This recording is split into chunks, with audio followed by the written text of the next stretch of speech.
Art is one of the best ways for people to express themselves in a variety of different ways. They can tell beautiful stories, depict large and vast complex landscapes, or explore the human experience. It is everywhere and has been with us for almost our entire history. So what the fuck is modern art? Everywhere you look on the internet, you can see the constant hate and criticism of modern art. Many people appear to just be confused about how such simple and boring pieces of art are so highly praised for their ingenious ideas. A lot of the artworks and artists seem as if they are just trying to make money off stupid rich people who believe that they are the reincarnation of Leonardo da Vinci. But to the average person, these works look as if they were created by a toddler who found a bucket of paint and a canvas. As such, the modern art scene is very controversial on the internet. However, most art pieces do actually have depth of thought that is more than what they appear to be. So I want to actually look into these pieces and see if they are actually worth the money and praise, or if they actually do suck as bad as they look.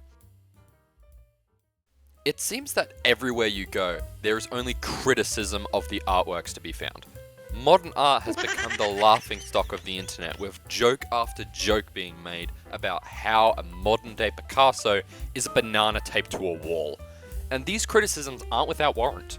Many pieces of modern art are very hard to understand, with a lot of their main points being completely outlandish or downright weird or confusing. And this is one of the main problems with modern art. They are just too disconnected from what is perceived as art.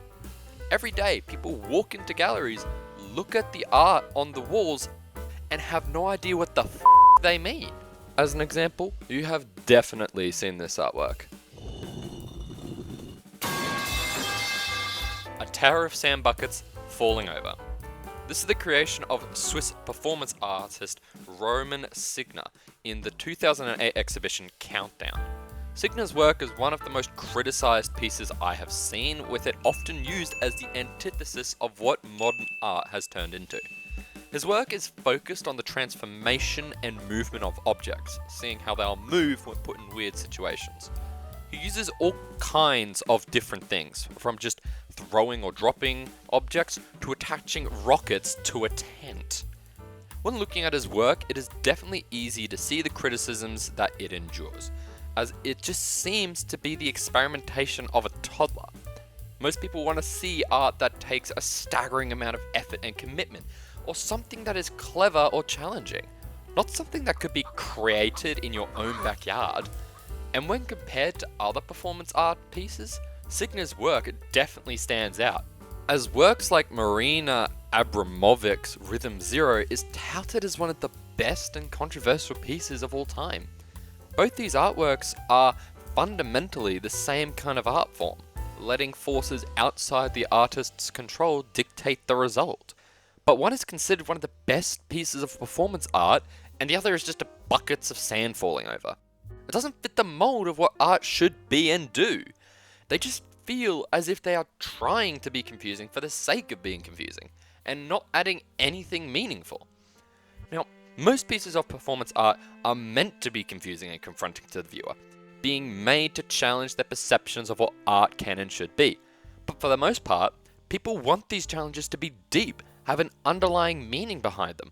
But many pieces of modern art lack that aspect, being so outlandish and confusing that any aspect of what art should be is just lost on the audience. Like, in the same exhibition as the sand buckets, there is a solid gold ball just sitting in a room, and you would think that was all it was, just a gold ball. But no, there is a bomb inside of it. It's meant to be a subversion of the allure of the gold ball, making a humorous remark about people's perception of time, but the completely nonsensical nature of the work just completely smacks people in the face. And what is even the point of making these artworks if the message of the artwork is completely lost on most people? And that's why people hate these pieces. I personally think the gold ball is funny in its message, but for the average person, they don't see that humor. They just see a gold ball. But for artists like Signa, most of the time, there isn't even meant to be a point to the work. It's just him messing around, and that is still considered art, even if it does look a bit silly. And the more I looked into the guy, the more his art grew on me. Not in the way that it has a deep meaning or is insanely complex in its techniques, just the charm of the works and the funny nature I found amusing. And is that not the point of art? To have fun?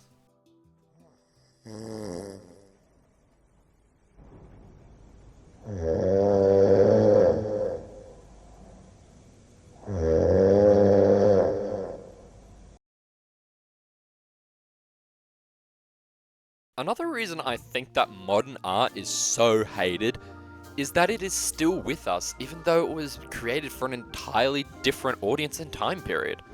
The name modern art can actually be a bit misleading, as you would think it refers to works created right now in the modern day. But it actually refers to art made between 1860 to 1970.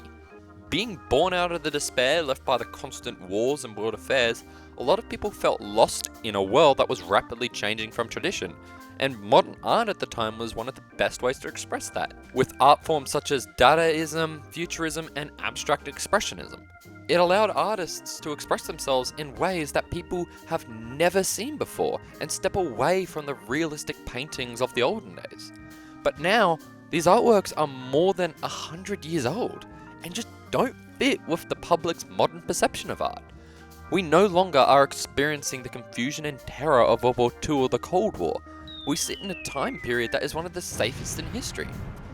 This, though, would make you think that people would be more willing to be experimental and make artwork that completely challenges the norm.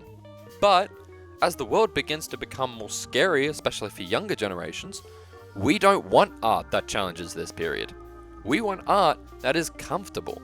We want art that we can read and understand instead of having to study art for 4 years to even comprehend the works. And in this time of misinformation and polarizing opinions, we especially want to be able to discern if something is worth our time. Like, we still love works done by Andy Warhol. His works are clean and concise, and directly challenge the traditions of the time using bright and vivid colors. His works still feel fresh and new to us, and have all the elements we want to see in art. While with Jackson Pollock, his artworks are still routinely criticized. His works are still very confusing to the modern person, with his drip paintings being the face of what modern art is for many years now. But his works are not made for this period. They were made in response to a devastating event on humanity, and we have moved on from that. We as a society are facing new challenges that people in the 1950s would have never considered, so the art we want to see has also changed. Finally, the biggest reason I think people have come to hate modern art is the snobbery and praise of these works. When people want to start doing art, they look into what is accepted in the modern day, in galleries, and see people praising these artworks. But all they see is a blot on a canvas, and the ridiculous price tag further pushes people away. Like I said before, people want to see art that is structurally magnificent or complex and deep ideas being shown. But what they see is artworks that they think a toddler can do being sold for millions. Like, how much do you think this art piece sold for? Would you believe me if it was more than $50 million? To be fair, it is huge. Alright, what about this one? $50,000. These works, even if they have deep meaning behind them, which, to be fair, these ones do, the price of them is just ridiculous. And when we buy artworks, we want them to be pretty to look at. And most people decorate their houses or their computers with these artworks. But modern art isn't meant to be hung on a wall and looked at in someone's house. It's meant to be in a gallery for people to observe and critique. And since the art market is heavily unregulated, it has led to speculations and instances of people laundering money by buying art at ridiculous prices. And this is probably why art on the internet and outside the traditional mediums is so pretty and different from galleries. People draw not to make a bajillion dollars or to criticize the atrocities of their government. They draw because it's what they like to do. They just want to make art for art's sake. And if they can make a bit of money selling it, they'll do that. Like, Have you ever seen an artwork on the internet that looks like modern art? People just don't care about modern art, and it's not what they want to see. That's not to say all of modern art is terrible.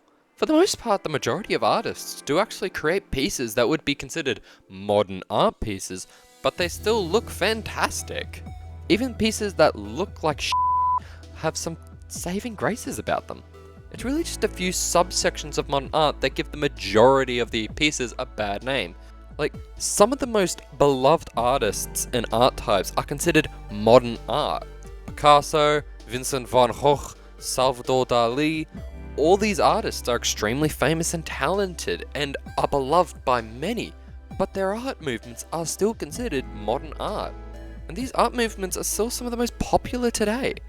The main art movements that garner the most criticism in modern art are generally the ones I've talked over in this video, like abstract expressionism and performance.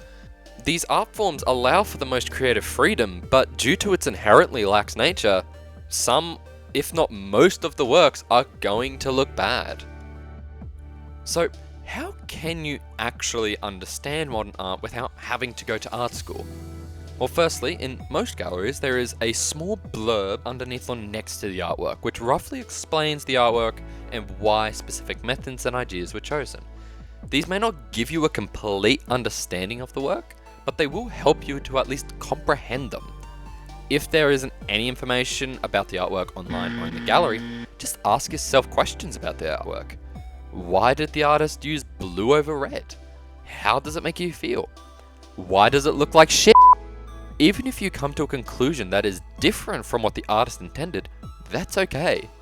Art is all about interpretations and ideas. And if you don't like the artwork straight up, that's okay too. You are under no obligation to understand or like the work, and for some artworks, that's the entire point. The artist is not standing next to you to explain the whole thing to you, so why should you be expected to understand the work anyway? So, modern art is shit. But for what? If you can draw a picture of your favorite character, why should you care about how bad modern art is? You can draw. That's all that matters.